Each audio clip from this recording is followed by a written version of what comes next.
मेहनत को सफल कीजिए, सब्सक्राइब कीजिए, लाइक करना ना भूलिए, बेल आइकन को ज़रूर दबाएं और अलग अलग प्लेटफॉर्म पे उसे शेयर जरूर करें। Thanks. Political science chapter 1 power sharing standard 10th। Power sharing, as we know कि पावर शेयरिंग क्या होता है। अगर उसका मीनिंग है यहाँ पे आपको लिखा हुआ है पावर शेयरिंग का। Power sharing is the distribution of power and subject among the organs of the government.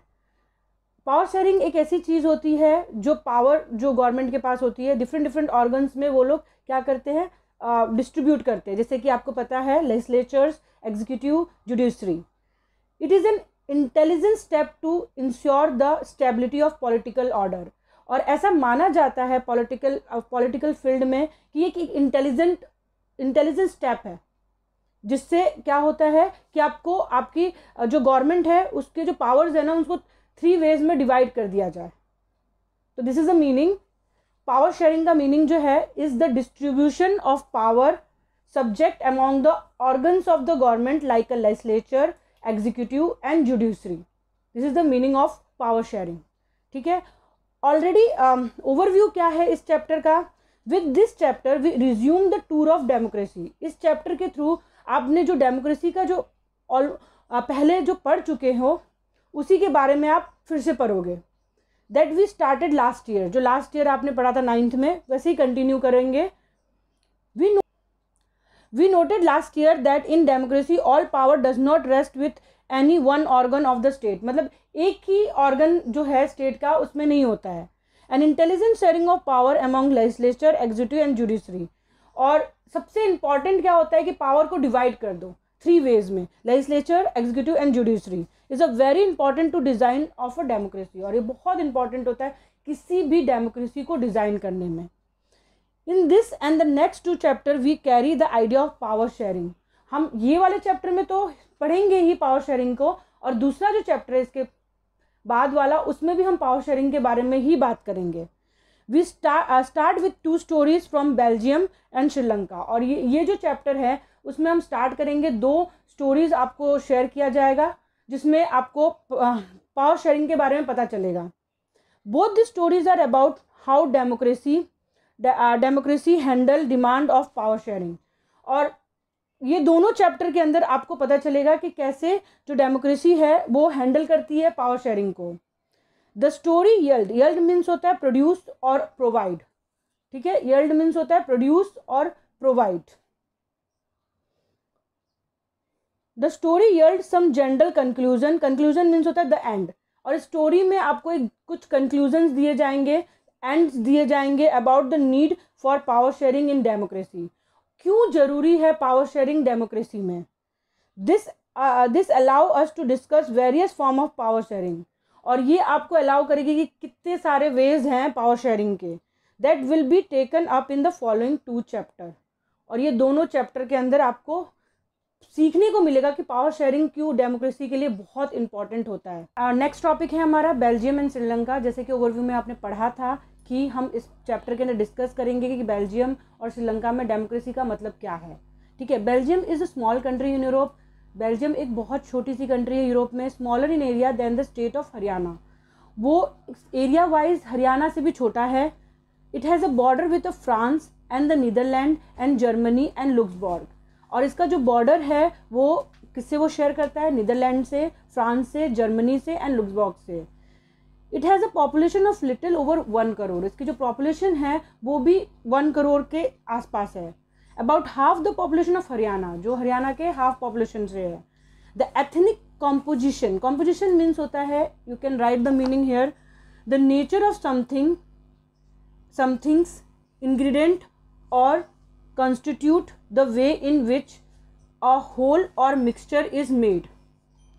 You can write once again, the nature of something's ingredient or constitute the way in which a whole or mixture is made.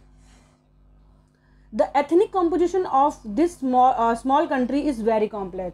अगर आप उसके ethnic आप composition को देखेंगे इस country के तो बहुत ही कॉम्प्लेक्स है। Of the country total population, अगर कंट्री का पूरा टोटल पॉपुलेशन जो है वो 59% live in the Flemish region and speak Dutch language. 59% जो पीपल हैं वो फ्लेमिश रीजन में रहते हैं जो डच लैंग्वेजेस बोलते हैं, ठीक है।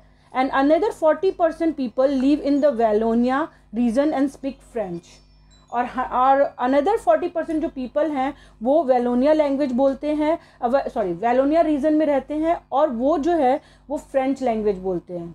Remaining 1% of the Belgian speak German. You can underline whole of this because it's important, ठीक है।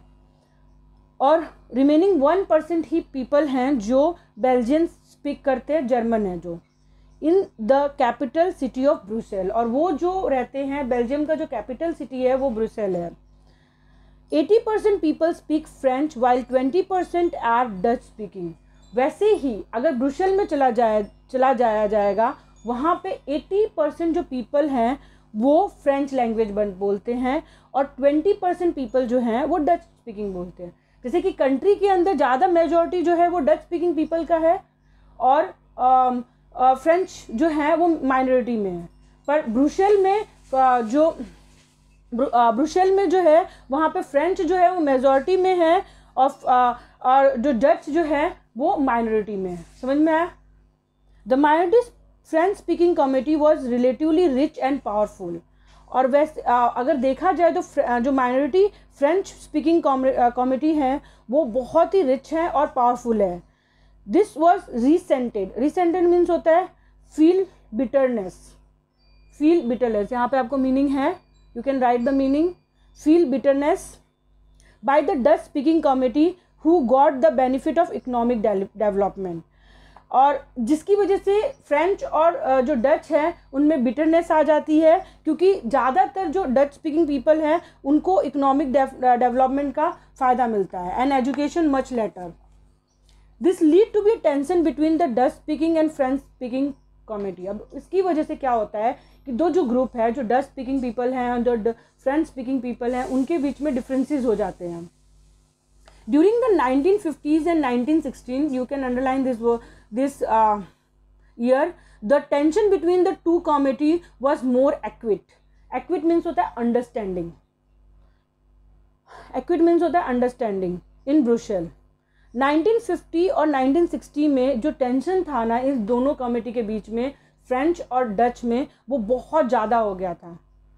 Brussels presented a special problem. The Dutch speaking people constitute a majority in the country.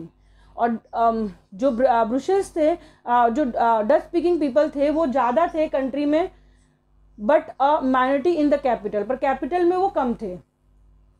Let's compare this to the situation in another country. अब इसी चीज़ को हम एक और country में देखते हैं कि वहाँ पे कैसा था differences.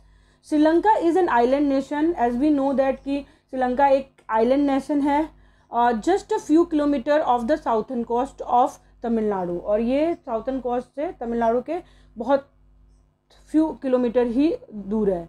It has about 2 crore peoples, about the same in Haryana. और यहाँ पे 2 करोड़ लोग रहते हैं जो हरियाणा के हरियाणा के इतना ही हैं। Like other nation in the South Asia region, Sri Lanka has a diverse population. यहाँ पे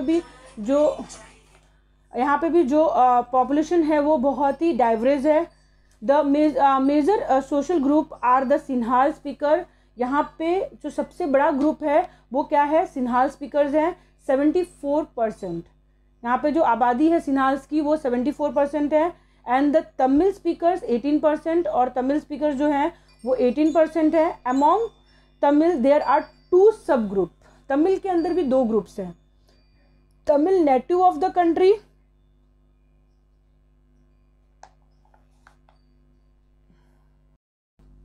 जैसे कि यहाँ पे आपको मैप दिया हुआ है community and the region of Belgium, ठीक है। यहाँ पे आपको दिया हुआ है फर्स्ट जो है ब्रुसेल कैपिटल रीजन, फिर वैलोल फ्रेंच स्पीकिंग रीजन, और Flemish Dutch speaking region and German speaking. यहाँ पे आपको ग्लॉसरी भी दिया हुआ है आपके टेक्स्ट बुक के अंदर। एथनिक का मतलब अगर आपको नहीं पता तो इसमें दिया हुआ है। और social division based on the share culture, ठीक है। सोशल डिवीज़न जो एक कल्चर को शेयर करता है। People belonging to the same ethnic group believe in their common descent because similarity of physical type और ऑफ कल्चर और बोथ। ठीक है, यहाँ पे आपको पूरा दिया हुआ है ग्लॉसरी, आप देख सकते हो। Are called Sri Lankan Tamil. Tamil natives of the country, अगर जो श्रीलंका में तमिल रहते हैं उनको हम श्रीलंकन तमिल कहते हैं, जिनकी जो आबादी है 13% है। And the rest whose forefather came from India as a plantation worker during colonial period. और उसके अलावा जो 13% के बाद जो तमिल हैं वो उनके फोरफादर्स जो हैं, उनके एनेस्टर्स जो हैं, वो प्लांटेशन वर्कर के थ्रू वो श्रीलंका में आए थे कॉलोनियल पीरियड में, मतलब ब्रिटिश के पीरियड में। आर कॉल्ड इंडियन तमिल, और उनको हम इंडियन तमिल कहते हैं। As you can see from the map, Sri Lankan Tamils are concentrated in the north and eastern of the country. यहाँ आपके पास मैप है, यहाँ पे आप देख सकते हो कि ज़्यादातर जो श्रीलंकन तमिल्स हैं वो जो है वो नॉर्थ और ईस्ट जो पार्ट है कंट्री के वहाँ पे हैं। Most of the Sinhala speaking people are Buddhist, और ज़्यादातर जो 75% आबादी है वो लोग जो हैं वो बुद्धिस्ट रिलीजन को मानते हैं। While most of the Tamil are Hindu और मुस्लिम, और ज़्यादातर जो तमिल्स हैं श्रीलंका के अंदर या तो वो हिंदू हैं या तो वो मुस्लिम हैं। देयर अबाउट 7% क्रिश्चियन, और ऐसा नहीं है कि वहाँ पे क्रिश्चियनिटी नहीं है, वहाँ पे 7% क्रिश्चियनिटी भी है।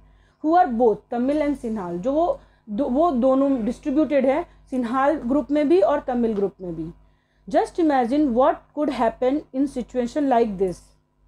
अगर ऐसी सिचुएशन है जहाँ पे इतनी डाइवरेस पॉपुलेशन है तो उसमें क्या होगा। In Belgium the Dutch committee could take advantage of it numeric majority and force it well on the French and German speaking population. जैसे अगर हम बेल्जियम में देखें, डच कमिटी जो है वो पूरी कंट्री में ज़्यादा है, मेजॉरिटी में है, तो वो क्या कर सकती है, वो अपनी अथॉरिटी का फ़ायदा उठा सकती है और जर्मन और फ्रेंच पीपल को जर्मन स्पीकिंग पीपल को फोर्सफुली डाउन करने के लिए। This could push the conflict among committee further, और इसकी वजह से क्या होगा कि जो कमिटी है उनके बीच में कन्फ्लिक्ट हो जाएगा। This could lead to be a very messy partition of the country, और आपको पता है जैसे हमारे कंट्री में भी इंडिया और पाकिस्तान मुस्लिम और हिंदू की आबादी की वजह से ही पार्टीशन हुआ था, तो वैसे ही अगर एक जो मेजॉरिटी ग्रुप है रूल करेगा दूसरे माइनॉरिटी ग्रुप पे, तो उसकी वजह से पार्टीशन की सिचुएशन भी आ जाती है। Both the side would claim control over Brussels, और दोनों जो साइड है ना, जैसे फ्रेंच कमेटी है और डच कमेटी है, वो दोनों जो है वो क्या करेगी कि वो ब्रुसेल पे कंट्रोल ओवर, ब्रुसेल जो है कैपिटल, उस पर अपना कंट्रोल बनाना चाहेगी। In Sri Lanka the Sinhala committee enjoy an even bigger majority, और आप सबको पता है कि ये जो सिन्हाल हैं श्रीलंका में वो बहुत मेजॉरिटी में है, तो वो भी अपने जो पावर है उसका फ़ायदा उठाएंगे। And could impose it will on the entire country, और पूरी कंट्री पे वो अपना पावर इम्पोज करेंगे। Now let us look at what happen in both this country. पर हमने खाली ओवरऑल नहीं, हम ओवरव्यू किया कि ये कंट्री कैसे डेमोक्रेसी को पावर शेयरिंग को शेयर करेगी।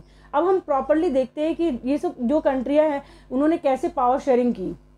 मेजोटिज्म इन श्रीलंका, मेजोटिज्म का आपको मीनिंग दिया हुआ है आपके टेक्स्ट बुक के अंदर ही ग्लॉसरीज में, ठीक है, तो आप देख सकते हैं। Sri Lanka emerge as an independent country in 1948। Emerge तो आप सबको पता है कि अपीयर उसका मीनिंग होता है। श्रीलंका जो है वो इंडिपेंडेंट कंट्री बनी 1948 में। You can underline this. The leader of the Sinhala committee sought to secure dominance over government by virtue of their majority.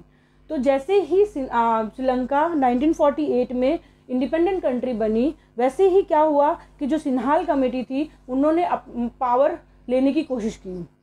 As a result, democratically elected government adopted a series of majorism measures to establish Sinhala supremacy. इसके result की वजह से क्या हुआ कि जो सिन्हाल committee थी वो सुपीरियर हो गई। In 1956, an act was passed to recognize a Sinhal as the only official language language thus disregarding Tamil. अब उन्होंने क्या किया, मेजॉरिटी में वो थे, सो वाई उन्होंने क्या किया कि जो सिन्हाल जो लैंग्वेज था उसको उन्होंने ऑफिशियल लैंग्वेज बना दिया और तमिल लैंग्वेज जो है उसको डिसरिस्पेक्ट किया। The government follow preferential means होता है preference policy that favour Sinhala applicant for university position and government job. और गवर्नमेंट ने क्या किया कि जो सिन्हाल जो ग्रुप था उनको गवर्नमेंट जॉब में प्रिफर्स देने लगे और यूनिवर्सिटी पोजीशंस भी देने लगे। A new constitution stipulated means होता है, यहाँ पे आपको मीनिंग दिया हुआ है, डिमांड और specified typically as a part of an agreement. ठीक है, वंस अगेन, डिमांड और specified typically as part of agreement that the state shall protect and foster Buddhism. और उन्होंने ये डिमांड किया कि जो स्टेट है उसको बुद्धिज्म को प्रोटेक्ट करना पड़ेगा।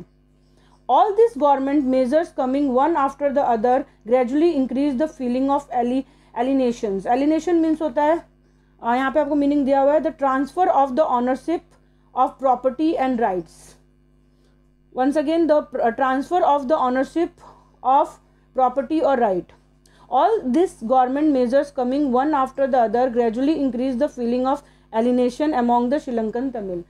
अब ये सारी चीज़ें होने लगी। जो सिन्हाल कमेटी है उन्होंने अपना पावर जो है वो ज़्यादातर जो सिन्हाल जो पीपल्स है उनके लिए रखा। इसकी वजह से तमिल जो पीपल्स थे उनको कहीं ना कहीं गवर्नमेंट की तरफ नफरत जैसी हेट्रेड हो गई। They felt that none of the major political party led by the Buddhist Sinhala leader were sensitive to their language and culture. और उनको ऐसा लगने लगा कि कोई भी जो सिन्हाल ग्रुप है या लीडर्स हैं वो तमिल जो पीपल है ना उनको रिस्पेक्ट नहीं दे रहे, उनके लैंग्वेज को रिस्पेक्ट नहीं दे रहे, उनको रिस्पेक्ट नहीं दे रहे हैं।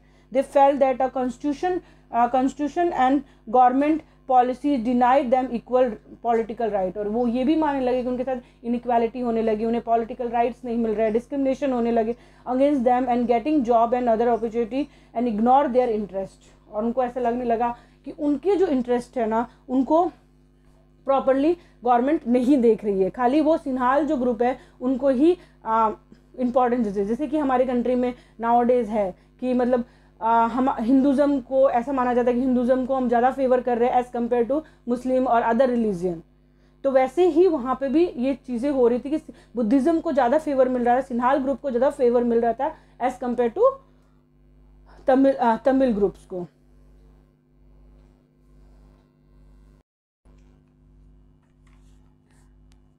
As a result the relation, यहाँ पे आपको दिया हुआ है श्रीलंका का मैप जिसमें आपको एथनिक कम्युनिटीज़ ऑफ श्रीलंका, पहला है आपको Sinhalas, Sri Lankan Tamil, Indian Tamil and Muslims.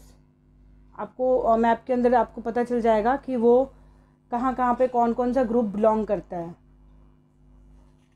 As a result the relations between the Sinhala and Tamil community strained over a time. Strained means होता है टेंशन और टायर्डनेस। ठीक है, यहाँ पे आपको मीनिंग दी हुई है। स्ट्रेंड मीन्स होता है टेंशन और टायर्डनेस। इसकी वजह से क्या होता था कि सिन्हाल और तमिल कमेटी के बीच में हमेशा टेंशन जैसी सिचुएशन होती थी। The Sri Lankan Tamil launch parties and struggle for the recognization of Tamil as the official language. इस तरह से जो श्रीलंकन तमिल्स थे उन्होंने पार्टीज़ बनाई अपनी खुद की और स्ट्रगल किया कि उनके जो लैंग्वेज है ना उनको भी रिकॉग्नाइजेशन मिले श्रीलंका में। फॉर रीजनल एटोनॉमी का मीनिंग आपको यहाँ पे लिखा होगा, द राइट और the condition of self government, the right और the condition of self government and equality of opportunity in securing education and job. अब उन्होंने फाइट किया अपने लिए कि उनको भी जैसे सिन्हाल कमेटी को गवर्नमेंट जॉब में और यूनिवर्सिटी में पोजीशन मिलती है, वैसे श्रीलंकन तमिल्स को भी उनको भी बेनिफिट्स मिले गवर्नमेंट से। But the demand for more autonomy to provisions means आपको यहाँ पे मीनिंग लिखा है a principal administrative division of a country, a principal administrative division of a country populated by the Tamil was repeatedly denied. But Sinhala जो committee थी वो वहाँ पे मेजॉरिटी में थी। इसकी वजह से जो तमिल जो ग्रुप थे उनके जो भी राइट्स थे ना उनको डिनाई किया जाता था। By 1980s several political organizations were formed, और 1980s के बाद तो बहुत सारे पॉलिटिकल ऑर्गेनाइजेशन जो है ना वो बने श्रीलंका में, were form demanding an independent Tamil Eelam in northern and eastern part of Sri Lanka. और उन्होंने डिमांड किया कि उनको by 1980 several political organizations were formed demanding an independent Tamil Eelam means होता है स्टेट। अब 1980 के बाद तो बहुत सारे ऑर्गेनाइजेशन बने और उन्होंने डिमांड किया कि उनको अलग से तमिल स्टेट चाहिए northern and eastern part of Sri Lanka, because वहाँ पे उनकी मेजॉरिटी ज़्यादा थी। The distance between the two committee turn into a wide spread conflict. Conflict means आपको यहाँ मीनिंग दिया हुआ है आर्ग्यूमेंट। इसकी वजह से जो दोनों कमेटी के बीच में थी वहाँ पे ट्रस्ट नहीं बिलोंग हो पा रहा था, इसकी वजह से उनके बीच में बहुत कन्फ्लिक्ट हो गया। It soon turn into a civil war, और इसकी वजह से वहाँ पे सिविल वॉर की सिचुएशन आ गई। यहाँ पे आपको ग्लॉसरीज में आपके टेक्स्ट बुक के अंदर ही दिया हुआ है, और violent conflict between opposing group within a country that become so intense that it appear like a war। Civil war का मीनिंग है as a result thousands of people both the committee have been killed. और civil war की situation आने की वजह से क्या हो गया कि थाउजेंड्स ऑफ द पीपल है ना दोनों तरफ से जो है ना उनकी डेथ हो गई। Many families were forced to leave the country, और बहुत सारी ऐसी फैमिलीज थी जिनको कंट्री को छोड़ना पड़ा as a refugee, and many more lost their livelihood. और बहुत सारे लोगों को तो जो उनका लाइवलीहुड है वो भी छीन लिया गया। You have read chapter 1 and economic text book class 10th about the economics about the Sri Lankan excellent record of economy.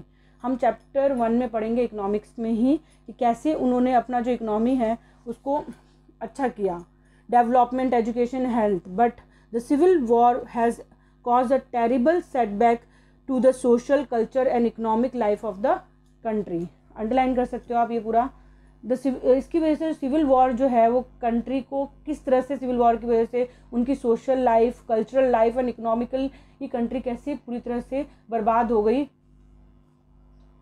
Accommodation in Belgium. अब नेक्स्ट जो टॉपिक है हमारा क्या है, एकोमोडेशन इन बेल्जियम। अब बेल्जियम में पावर शेयरिंग को कैसे लिया। The Belgian leader took a different path. अब बेल्जियन जो लीडर्स थे उन्होंने श्रीलंका की तरह नहीं किया, उन्होंने डिफरेंट पाथ चूज़ किया। They recognise the existence of regional different and culture diversity. उनको पता था कि उनकी कंट्री में बहुत डाइवर्सिटी है, रीजनली बहुत लोग अलग अलग तरह के लोग रहते हैं, अलग अलग लैंग्वेजेस बोलते हैं, अलग अलग कल्चर को फॉलो करते हैं। Between 1970 and 1993 they amended. Amended means होता है चेंज, अमेंडेड मीन्स होता है change their constitution 4 times so as to work out an arrangement। You can underline this year, ठीक है। उन्हें 4 बार जो है वो चेंज किया अपने कॉन्स्टिट्यूशन के अंदर, जिससे वो सभी लोगों को इक्वल राइट दे सके।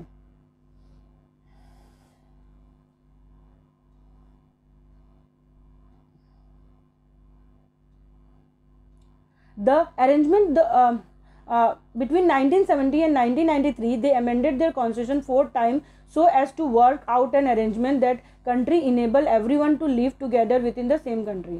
उन्होंने 1970 से 1993 में 4 बार चेंजेस किए अपने कॉन्स्टिट्यूशन से, जिससे सभी जो कम्युनिटी थी उनको इक्वल राइट्स मिल सके।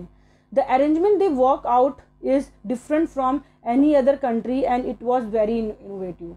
और ऐसा माना जाता है कि ये जो अरेंजमेंट उन्होंने किया वो बहुत ही डिफरेंट किया दूसरी सब कंट्रियों से, और बहुत ही इनोवेटिव किया, बहुत ही अच्छा किया।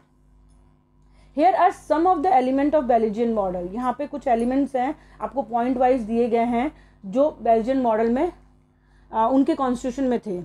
और constitution prescribe that a number of Dutch and French speaking ministers shall be equal in the central government. उन्होंने जो कॉन्स्टिट्यूशन बनाया उसमें उन्होंने मेंशन किया कि डच और फ्रेंच स्पीकिंग जो मिनिस्टर होंगे वो सेंट्रल में इक्वल होंगे। Some special law require the support of majority of member from each linguistic group. और उन्होंने कुछ स्पेशल लॉज दिए हर एक ग्रुप जो भी लैंग्वेज, हर एक लैंग्वेज जो ग्रुप का था उनके मेंबर्स को। Thus no single committee can make a decision unitarily. और इसी की वजह से कोई भी सिंगल जो कमिटी थी वो अकेले डिसीजन नहीं ले सकती थी। Many power of the central government have been given to the state government. और उन्होंने क्या किया, बहुत सारे जो पावर्स जो थे जो सेंट्रल गवर्नमेंट के थे, बट उन्होंने क्या किया, उन्होंने स्टेट गवर्नमेंट को दे दिया। Of the 2 region of the country, the state government are not subordinate to the central government. जैसे कि हमारी कंट्री में है, जो सेंट्रल गवर्नमेंट है वो क्या है, स्टेट गवर्नमेंट जो है वो सबऑर्डिनेट है सेंट्रल गवर्नमेंट की, बट वहाँ पे बेल्जियम में ऐसा नहीं हुआ। वहाँ पे जो स्टेट गवर्नमेंट थी वो सबऑर्डिनेट नहीं थी सेंट्रल गवर्नमेंट की। Brussels has a separate government, और उनकी जो कैपिटल सिटी थी उनको उन्होंने एक सेपरेट गवर्नमेंट दे दिया, in which both the committee have a equal representation, जिसमें फ्रेंच स्पीकिंग जो कमिटी थे मेंबर्स थे वो भी इक्वल थे as compared to Dutch speaking से। The French speaking people accept the equal representation in Brussels because the Dutch speaking committee has accepted equal representation in the central government. जैसे आपको पहले ही बताया था स्टोरी के अंदर, कि जो डच स्पीकिंग पीपल थे वो कंट्री में ज़्यादा थे और फ्रेंच स्पीकिंग पीपल माइनॉरिटी में थे। और वैसे ही ब्रुसेल जो कैपिटल सिटी थी वहाँ पे फ्रेंच स्पीकिंग पीपल ज़्यादा थे और डच स्पीकिंग कम थे। तो उन्होंने दोनों ने जो इक्वल राइट्स जो दोनों को मिले थे उन्होंने एक्सेप्ट कर लिया।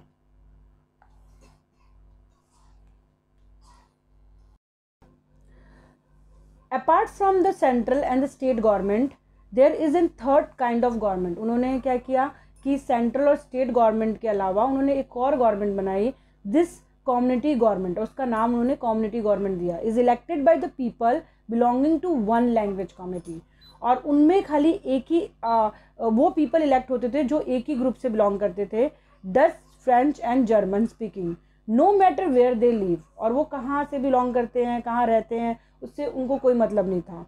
This government has a power regarding cultural, educational and language related issues, और ये जो गवर्नमेंट थी वो उनके पास पावर थी कि कोई भी प्रॉब्लम जो होती है कल्चर के रिलेटेड, एजुकेशनल के रिलेटेड या लैंग्वेज के रिलेटेड हो उसको सॉल्व करे। You might find the Belgium model very complicated.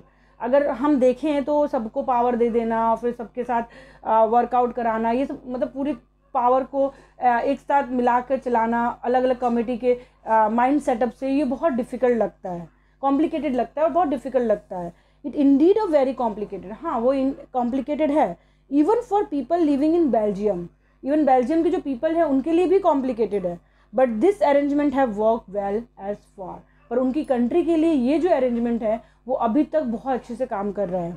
They help to avoid civic tariff between the two major committee and possible division of the country on linguistic line। और इसकी वजह से क्या हुआ, जैसे श्रीलंका में सिविल वॉर की सिचुएशन आ गई, वैसे यहाँ पे सिविल वॉर की सिचुएशन नहीं आई क्योंकि उन्होंने सबको पावर्स दिए।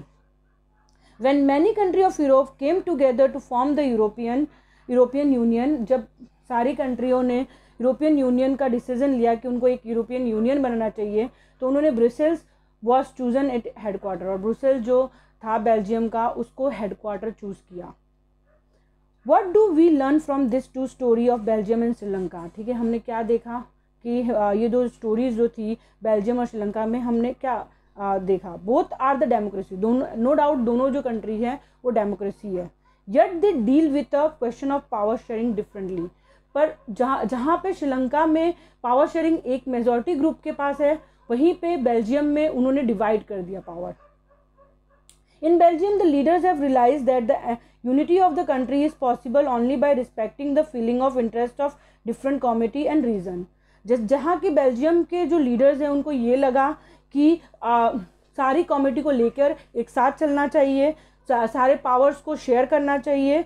सच realisation resulted in mutual accepted arrangement for sharing power. और ये जो अरेंजमेंट था वो आपको कहीं ना कहीं बताता है कि इसे हम पावर शेयरिंग कहते हैं।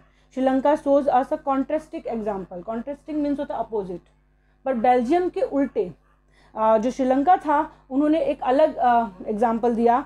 It shows us that if majority community want to force it dominance over other and refuse to share power. और जैसे श्रीलंका में बताया गया कि जो मेजॉरिटी का जो ग्रुप है वो अगर पावर शेयर नहीं करना चाहेगी किसी भी माइनॉरिटी ग्रुप से, तो वो नहीं करेगी।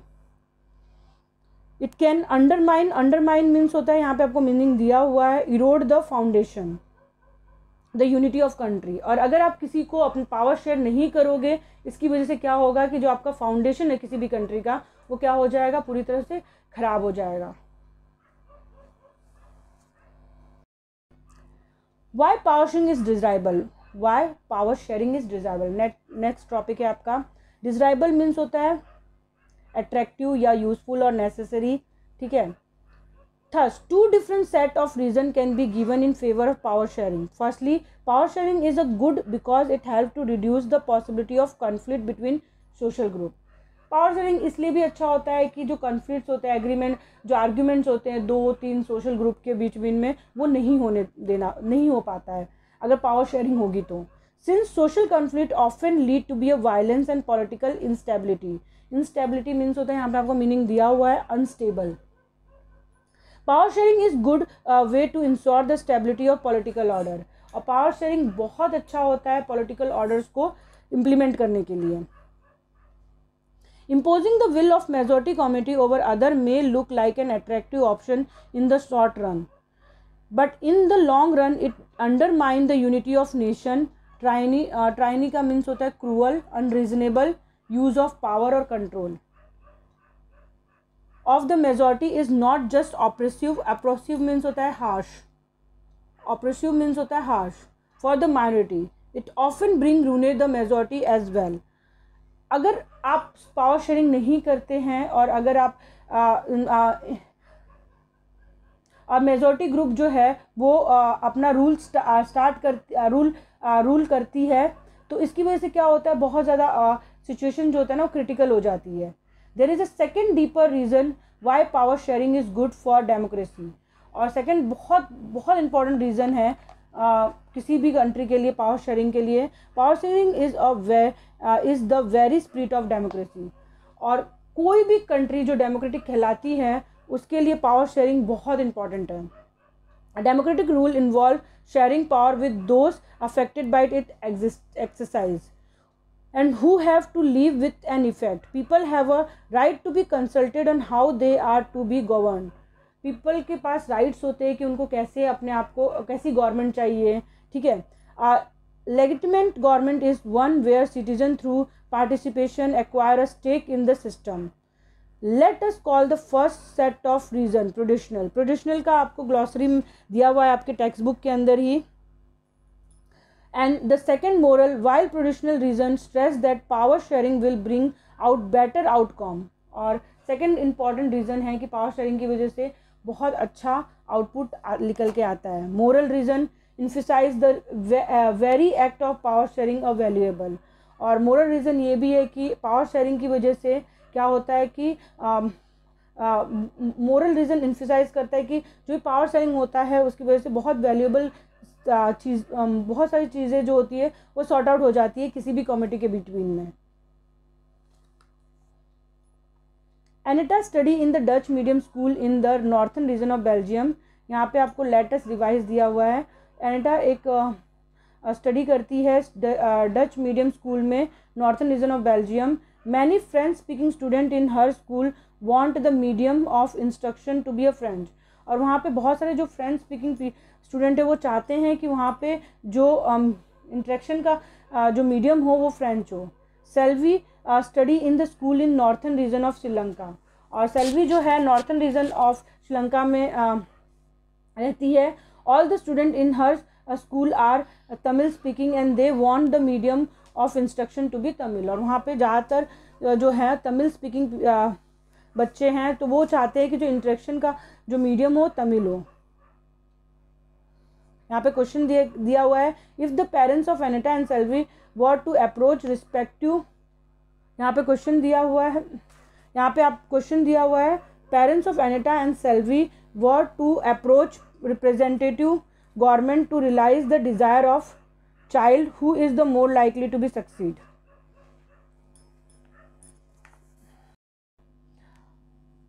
यहाँ पे एक स्टोरी है खलील दिल्लीमा, ठीक है।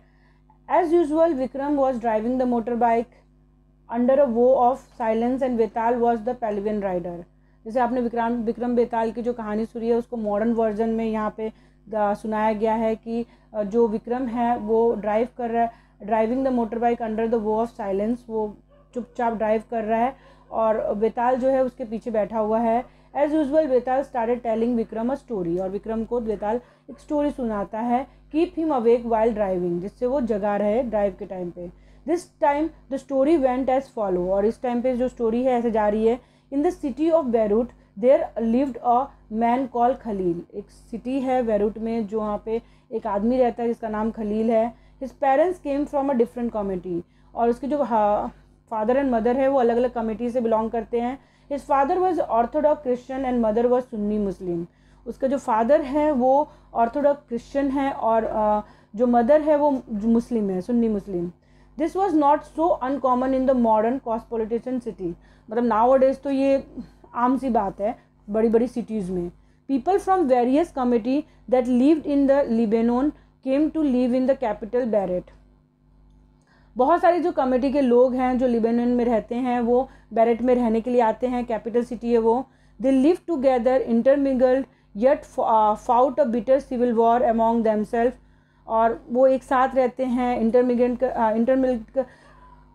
करते हैं और उन्होंने एक बिटर सिविल वॉर फाइट किया है. One of the Khalil uncle was killed in that war, और खलील के जो अंकल थे वो इस वॉर में उनकी डेथ हो गई थी. At the end of this civil war Lebanon's leaders came together and agreed to some basic rule for power sharing among different community. और जब सिविल वॉर ख़त्म हुआ तो लिबनन के जो लीडर्स थे उन्होंने एक बेसिक रूल्स बनाए पावर शेयरिंग को लेके डिफरेंट कम्युनिटीज़ को. As per the rule the country president must belong to the Maronite sect of Catholic Christians. Rule के हिसाब से जो प्रेसिडेंट होगा उस कंट्री का वो मैरोनाइट सेक्ट से बिलोंग करेगा जो कैथलिक क्रिश्चियन होते हैं. The prime minister must be the Sunni Muslim committee, और प्राइम मिनिस्टर जो होगा वो सुन्नी मुस्लिम होगा. And the post of deputy prime minister is fixed for be from Sunni Muslim committee. और जो प्रेसिडेंट प्राइम मिनिस्टर जो होगा वो सुन्नी मुस्लिम कमेटी से होगा. The post of the deputy prime minister is fixed for Orthodox Christian, और जो president होगा डिप्टी प्राइम मिनिस्टर होगा वो ऑर्थोडॉक्स क्रिश्चियन से बिलोंग करता है.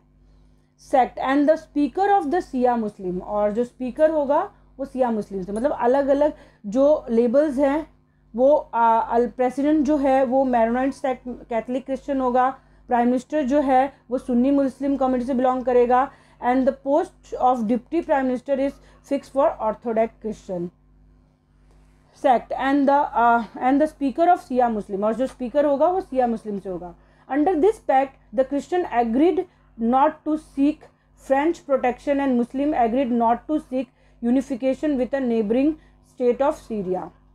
अब इस पैक्ट के मतलब इस एग्रीमेंट, पैक्ट मीन्स एग्रीमेंट होता है, इस एग्रीमेंट के हिसाब से जो क्रिश्चियन है वो फ्रेंच प्रोटेक्शन कभी भी नहीं डिमांड करेंगे, और मुस्लिम जो हैं वो सीरिया से कभी भी प्रोटेक्शन नहीं डिमांड करेंगे. While the Christian and Muslim came to this agreement they were nearly equal in population. और जब ये एग्रीमेंट में जब क्रिश्चियन और मुस्लिम आए थे वो पॉपुलेशन वाइज सेम थे. Both the side have continue to respect this agreement though now the Muslim are in clear majority. और ये क्या हुआ कि बोथ द साइड जो थी इक्वल थी, बट नाउ अगर देखा जाए तो मुस्लिम जो हैं वो बहुत क्लियर मेजॉरिटी में है. Khalil does not like this system one bit. Khalil जो है उसको ये बिल्कुल पसंद नहीं है. He is a popular man with a political ambition, और वो बहुत पॉपुलर है, उसको पॉलिटिक्स में अपना कैरियर बनाना है. But under the present system the top position is out of his rich. और इस सिचुएशन के अंदर जो सबसे टॉप पोजिशन है उसके हाथ में नहीं है. He does not practice either the father or the mother religion and does not wish to be known by either. वो दोनों में अपने फादर मदर का दोनों रिलीजन नहीं फॉलो करता है. He cannot understand why Lebanon can't be like an other normal democracy. और वो ये मानता है कि लिबनन जो कंट्री है वो क्यों नहीं अदर डेमोक्रेसी जैसी है. Just hold an election, allow everyone to contest and whoever wins maximum vote become the president. और वो ये मानता है कि कोई भी इलेक्शन में खड़ा हो और जो भी जीते वो प्रेसिडेंट बन जाए. Why can't we do that like in other democracy of the world? और वो हम जो अदर डेमोक्रेसी है उसकी तरह क्यों नहीं करते. He asked his elder who have seen the bloodshed of the civil war tell him that a present system is the best guarantee for peace. और वो अपने एल्डर से पूछता है कि क्यों नहीं हम दूसरी सब कंट्री से फॉलो करती है कि जो भी इलेक्शन में सभी कोई खड़ा हो सकता है और जो ज़्यादा वोट से जीते वो क्या हो सके, वो प्रेसिडेंट बन जाए। पर वो अपने एल्डर से पूछता है तो वो लोग बोलते हैं कि नहीं, जो प्रेजेंट सिचुएशन है वही बेस्ट है हमारी कंट्री के लिए और पीस के लिए। The story was not finished but they had reach the TV tower where they stop every day. Story finish नहीं हुआ था पर वो टीवी टावर तक पहुंच गए थे जहाँ पे वो हर दिन स्टॉप होते थे। बेताल wrapped up quickly and posed his customary question। और जल्दी से स्टोरीज को फिनिश किया बेताल ने, और उसने एज इट इज़, आपको पता है कि बेताल जो है विक्रम को एक क्वेश्चन पोस्ट करता है, if you had the power to rewrite the rule in Lebanon what would you do. तो वो उससे पूछता है कि अगर तुम्हारे पास राइट होता तो तुम क्या करते। Would you adopt the regular rule follow everyone as Khalil suggested. तो क्या जो रूल पहले से बना है उसे लेते या खलील के जो खलील जो चाहता था वो रूल फॉलो करते हैं। Betal did not forget to remind Vikram of their basic pact. और बेताल तुरंत ही बोलता है कि पता है ना आपको, विक्रम बेताल में वो बोलता है कि अगर तुम मुझसे कुछ भी बोलोगे इसके बीच में तो मैं चला जाऊंगा। If you have an answer in mind and yet do not speak up your bike will be freeze. और वो बोलता है कि अगर तुम्हारे को आंसर पता है और तुम नहीं बोलते हो तो तुम्हारी जो बाइक है वो फ्रीज हो जाएगी, एंड सो विल यू, और तुम भी। Form of power sharing, next topic जो है आपका वो क्या है, form of power sharing.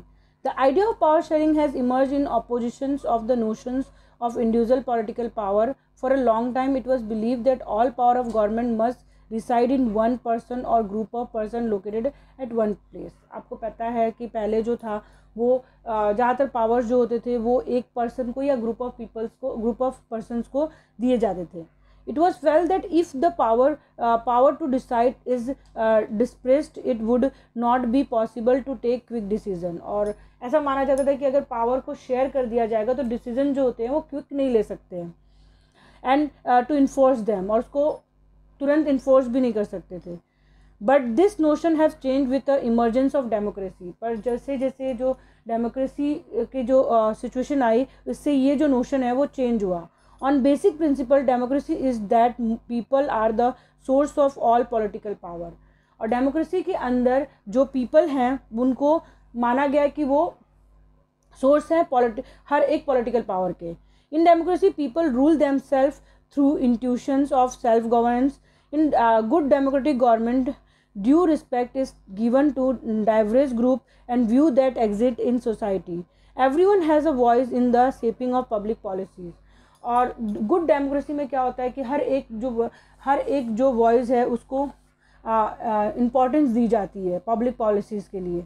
Therefore it follow that in democracy political power should be distribution among as many as citizen as possible. और इसलिए गुड डेमोक्रेसी का मतलब ये होता है कि जितना ज़्यादा हम पावर शेयर कर सके उतना ही अच्छा होता है।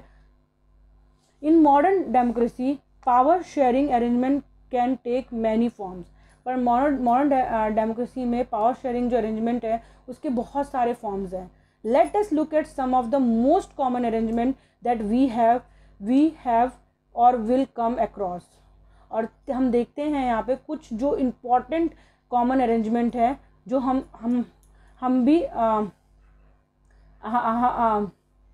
अरेंजमेंट्स को, ठीक है। तो यहाँ पे आपको फर्स्ट जो पॉइंट है यहाँ पे आपको दिया हुआ है first point, power is a shared among different organ of government. Power को डिफरेंट ऑर्गन्स जो हैं गवर्नमेंट को उसमें शेयर करना चाहिए, such as the legislature, executive and judiciary. ये 3 फॉर्म्स है, आपको पता है, आप बहुत साल से पढ़ रहे हो यही चीज़ें कि 3 फॉर्म्स ऑफ गवर्नमेंट है जिसमें पावर शेयर की जाती है। Let us call the horizontal distribution of power because it allow different organ of government place at the same level to exercise different power. इसलिए हम इसको हॉरिजॉन्टल डिस्ट्रीब्यूशन कहते हैं power, because it allowed different organ, क्योंकि different organs को form करती है government place at the same level और to exercise different power. Such a separation ensure that none of the organ can be exercise unlimited power. और ये जो criteria है power sharing का, इसकी वजह से हर एक जो ऑर्गन्स है उनके डिफरेंट डिफरेंट पावर है और कोई भी किसी के भी पावर को ओवररूल नहीं कर सकता. Such separation ensure that none of the organs can exercise unlimited power. Each organ check the other. हर एक ऑर्गन जो है एक ऑर्गन को चेक करता है. This result is in a balance of power among various institution. Last year we study that in democracy even though ministers and government officials exercise power, they are responsible to the parliament of state assembly. और हमने last year देखा था कि जो democracy में जो ministers होते हैं जिनके हाथ में पावर्स होते हैं वो भी रिस्पॉन्सिबल होते हैं पार्लियामेंट के. सिमिलरली ऑल्दो जज are appointed by the executive, they can check the functioning of executive और law made by the legislature. और जो ऑल्दो द जज are appointed by the executive, और जो जज है वो उनको एग्जीक्यूटिव्स अपॉइंट करते हैं. They can check the functioning of executive और laws made by the legislature, और वो चेक करते हैं जो एग्जीक्यूटिव्स के जो एग्जीक्यूटिव्स और लेजिस्लेचर ने जो लॉज बनाए हैं. This arrangement is called a system of check and balance. और इस अरेंजमेंट को हम क्या कहते हैं? System of check and balance. Second point क्या है आपके यहाँ पे दिया हुआ है? Power can be share among government at different level. Power को डिफरेंट लेवल पे शेयर किया जाता है. A general government for the entire country and government at the provisional और रीजनल लेवल. या तो जनरल गवर्नमेंट होती है पूरी कंट्री के लिए, या तो प्रोविजनल और रीजनल लेवल पे गवर्नमेंट्स होती है. Such a general government for the entire country is usually called federal government. Underline कर सकते हो आप इसको कि ऐसी जो गवर्नमेंट होती है उसे हम एंटायर कंट्री के लिए उसे हम कहते हैं federal government. In India we refer to it as the central और यूनियन गवर्नमेंट. और इंडिया में हम इसे रेफर करते हैं सेंट्रल गवर्नमेंट या यूनियन गवर्नमेंट में. The government at the provisional और regional level are called by different name. और जो गवर्नमेंट प्रोविजनल लेवल में और रीजनल लेवल में होती है उसे हम डिफरेंट नेम से बोलते हैं. डिफरेंट कंट्री और different names. In India we call the state government. और इंडिया में हम जो रीजनल लेवल और प्रोविजनल लेवल पर गवर्नमेंट है उसको हम क्या कहते हैं? State government. This system is not followed in all country. और ये हमारी जो इंडिया में जो गवर्नमेंट फॉलो की जाती है वो हर जगह पे ऐसी नहीं होती है. There are many country where there are no provisional और स्टेट गवर्नमेंट. बहुत सारी ऐसी कंट्री हैं जहाँ पे प्रोविजनल और स्टेट गवर्नमेंट नहीं है. But in those country like ours there are a different level of government. और हमारी जो कंट्री है उसमें डिफरेंट लेवल की गवर्नमेंट है. The constitution clearly lays down the power of different level of government. और कॉन्स्टिट्यूशन जो है वो पावर देता है हर एक लेवल जो गवर्नमेंट की है उसको. This is what they did in Belgium but was refused in Sri Lanka. वैसे ही जैसे बेल्जियम में डिफरेंट जो कमेटी थी उनको पावर दी गई थी वैसे ही हमारी कंट्री में की जाती है. और बट श्रीलंका में रिफ्यूज़ किया गया था. This is called federal division of power. और इसे हम फेडरल डिवीजन ऑफ पावर भी कहते हैं. The same principle can be extended to the level of government lower than the state governments, such as the municipality, panchayat. Let us call division power involving higher and lower level of government. और वैसे ही different level जैसे state level तक होता है उसके बाद जो है वो म्यूनसिपाल्टी और पंचायत लेवल भी होता है. We shall study this at some length in the next chapter. और ये सब चीज़ें हम नेक्स्ट चैप्टर में पढ़ेंगे. थर्ड पॉइंट जो है आपका, power may also be share among different social group. और पावर जो है वो डिफरेंट सोशल ग्रुप पे शेयर किया जाता है, such as regional and linguistic group. ठीक है. और रिलीजियस और लैंग्विस्टिक ग्रुप में committee government in Belgium is good example of arrangement. और जो कमेटी ग्रुप थी वो एक गुड एग्जाम्पल थी इस अरेंजमेंट की. In some country there are constitutional and legal arrangement. कुछ जो कंट्री हैं वहाँ पे कॉन्स्टिट्यूशनल और लीगल अरेंजमेंट भी है. Where by social weaker section and womens are represented in the legislature and administration. और जहाँ पे जो सोशल ग्रुप जो माइनॉरिटी ग्रुप्स हैं और वुमेन्स हैं उनको इंपॉर्टेंस दी जाती है एडमिनिस्ट्रेशन और लेजिस्लेचर में. Last year we studied the system of reserve constituency. हमने लास्ट ईयर पढ़ा ही था रिजर्व कॉन्स्टिट्यूंसी का in assembly and the parliament of our country. हमारी कंट्री में कैसे रिजर्व सीट्स की जाती है कुछ सोशल ग्रुप्स के लिए और वुमेन्स के लिए. This type of arrangement is mean to give a space in the government and administration. और ये जो अरेंजमेंट है वो बहुत इंपॉर्टेंट होता है किसी भी गवर्नमेंट के लिए और एडमिनिस्ट्रेशन के लिए, to diverse social group whose otherwise would be feel alienated from the government. और ये बहुत इंपॉर्टेंट होता है कि किसी जो सोशल ग्रुप है उनको इम्पोर्टेंट देना, अदरवाइज़ वो फील करते हैं कि मतलब उनके साथ अच्छा बिहेव नहीं कर रही है गवर्नमेंट, जैसे ओबीसी, एसटी, वुमेन्स, इन सबको गवर्नमेंट कुछ इंपॉर्टेंस देती है। This method is use to give a minority community a fair share in power. और इस टाइप की अरेंजमेंट जो है वो माइनॉरिटी कम्युनिटी को फेयर शेयर देती है पावर में। In unit second we shall look at various way of accommodating social diversity. और यूनिट सेकेंड में हम पूरी तरह से अच्छे से पढ़ेंगे कि कैसे जो है सोशल ग्रुप और डाइवर्सिटीज़ को एकोमोडेट किया जाता है गवर्नमेंट के अंदर। पावर शेयरिंग, फोर्थ पॉइंट जो है आपका, power sharing arrangement can be also be seen in way political party, pressure group and movement control और influence those in power. Power sharing जो है वो इस तरह से भी देखा जाता है कैसे पॉलिटिकल पार्टीज, प्रेशर ग्रुप और मूवमेंट जो है वो कैसे इन्फ्लुएंस कर पाती है किसी भी पावर को। In democracy the citizen must have freedom to choose among various contenders of power. Democracy में हमेशा ऐसा होना चाहिए कि वो किसी भी जो भी कंटेंडर है जिनको वो पसंद करते हैं, जिनके काम वर्क को उनको अप्रिसिएशन देना होता है, उनको वो चूज़ करें। In contemporary democracy this takes the form of competition among different party. और जो आज की जो डेमोक्रेसी है उसमें ये जो फॉर्म है वो क्या है, कॉम्पिटिशन के वे में देखा जाता है हर एक पार्टी में। Such competition ensure that power does not remain in one hand. और इसकी वजह से कि आप जितना अच्छा करोगे उतना ही अच्छा आपको रिस्पॉन्स मिलेगा पीपल से।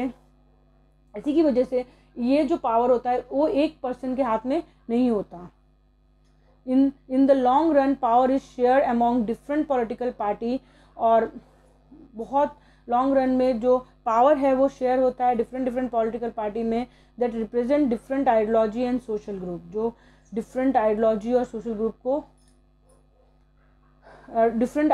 सोशल ग्रुप को रिप्रेजेंट करता है। Sometime this kind of sharing can be direct when two or more party form an alliance to contest election। और ये जो अरेंजमेंट होता है कभी कभी क्या होता है बहुत ही sometime this kind of sharing can be direct. ये जो शेयरिंग है वो बहुत डायरेक्ट होता है क्योंकि दो से ज़्यादा पार्टी जो है ना वो एक साथ मिलकर इलेक्शन को लड़ती है। If their alliance is elected they form a colonization. और ये अगर उनके अलायंस जो होते हैं वो गवर्नमेंट बनाते हैं तो वो कोलाइज गवर्नमेंट होती है। And thus share power. In democracy we find interest group such as those trader, businessman, industrialist, farmer and industrial worker. Democracy के अंदर आपको बहुत सारे ऐसे इंटरेस्ट ग्रुप मिल जाएंगे जैसे ट्रेडर हैं, बिजनेसमैन हैं, इंडस्ट्रियलिस्ट हैं, फार्मर्स हैं, इंडस्ट्रियल वर्कर हैं। They also will have a share in government power. और ये सारे जो ग्रुप है वो भी गवर्नमेंट के पावर में शेयर करते हैं। Either through the participation in government, या तो वो गवर्नमेंट में पार्टिसिपेट करते हैं कमेटी और bringing influence on the decision making process, या तो वो इन्फ्लुएंस करते हैं गवर्नमेंट को, कमेटी को इन्फ्लुएंस और डिसीजन मेकिंग के लिए। Unit third we shall study the working of political party. और यूनिट थर्ड में हम पढ़ने वाले हैं कि पॉलिटिकल पार्टी कैसे वर्क करती है, pressure group and social movement कैसे होते हैं, पॉलिटिकल पार्टीज और प्रेशर ग्रुप के बारे में और सोशल मूवमेंट्स के बारे में।